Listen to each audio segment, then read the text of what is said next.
Sometimes the most disturbing things don't come from horror movies or ghost stories. They come from real life. Tonight, I'll be sharing 5 true stories that will make you question how safe you really are. Story 1. The boy with the flash drive. Back in my senior year of high school, I used to spend my study hall in the library. My laptop at home didn't have JCreator, the program we used for computer science, so I would always use the school computers. One day, a boy from my class sat next to me. He was tall, pale, with long black hair covering one eye. He wore an anti-flag t-shirt, a ripped jean jacket, and Doc Martens. I'd never seen him with anyone before. He was always alone. The moment I sat down, he looked up at me as if I'd done something horribly wrong. His stare felt sharp, almost evil. I quickly looked away, pretending to dig through my bag. That's when I heard him chuckle under his breath and mumble something I couldn't understand. I froze, but tried to brush it off. To break the tension, I said, "She assigns too much homework. I can barely keep up." Without looking at me, he replied, "You want the answers, don't you?" I laughed nervously and said no, though truthfully, I probably would have said yes if it meant avoiding his terrifying stare. He let out a creepy laugh that made me cringe, and when I looked over again, he was gone. But he had left behind something, a flash drive. Not just any flash drive, but a Swiss Army knife with a USB built into it. I waited for him to return, but he never did. Study hall ended, and I decided I'd give it back to him tomorrow in class. Only, he never came back to school. Not that week, not that month, not ever. Fast forward to graduation, he was gone, forgotten by most people.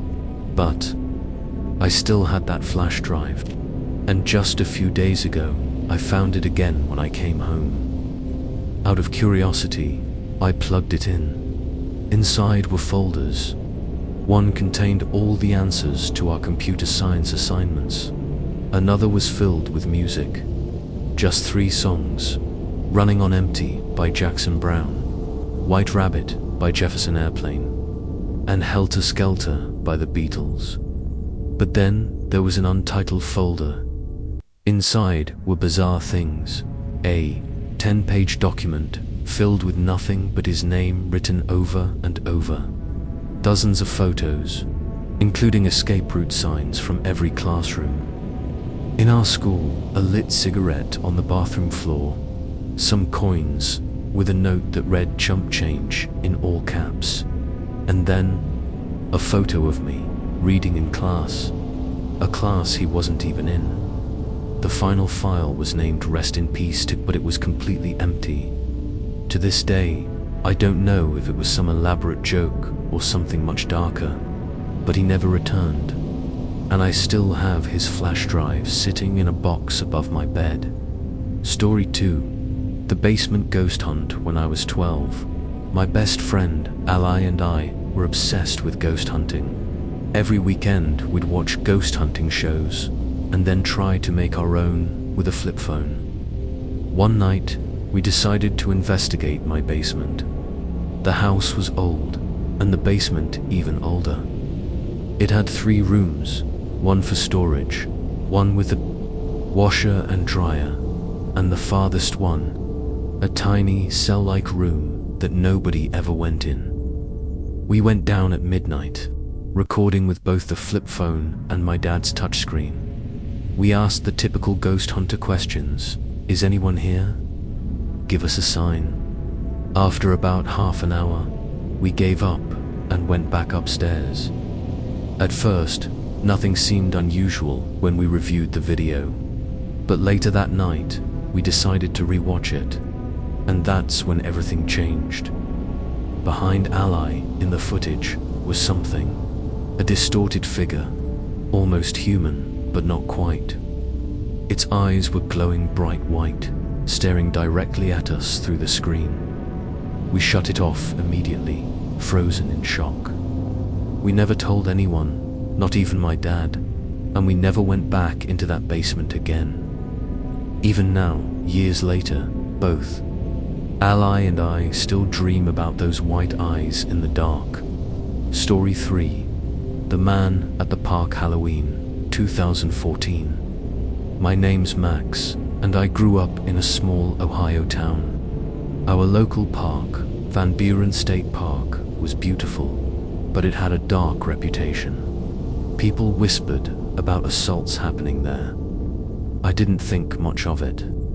Until one afternoon during my senior year, I pulled into the lot to meet a friend for a run. That's when I saw him. An older bald man, sitting in an old silver car, just staring at me.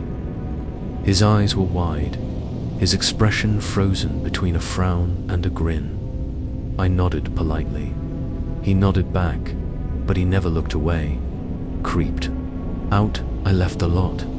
But when I checked my rearview mirror, he was following me. I sped to my high school parking lot, finally losing him. But when my friend Ian texted that he had arrived at the park, I panicked. I drove back, and sure enough, there was Ian's car, and just 2 spaces away, that same silver car.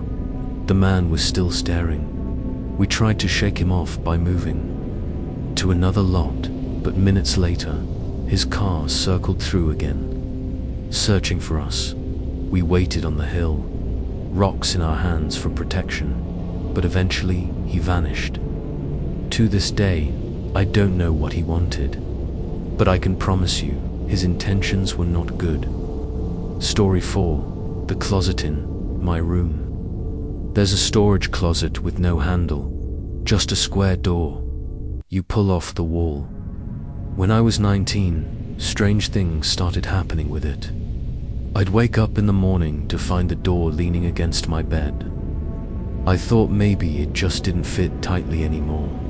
But then one night, I woke up around 4 a.m. The door was off again, and this time, I heard movement inside. A plastic bag rustled. I froze, my heart racing. Slowly, I turned on the light, and in that moment, my worst fear was confirmed. There was a man inside my closet, peering at me from the dark. The second the light came on, he tried to duck out of view, as if I hadn't seen him. I screamed for my dad. By the time he ran in and checked, the man was gone.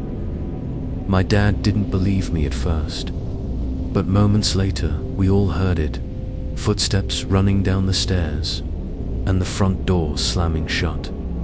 He had been hiding in an empty container inside the closet, watching me sleep.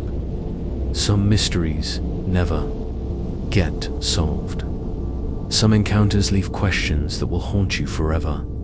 So the next time you're in class, walking through the park, or even lying in your own bed, remember, you never really know who or what is watching you.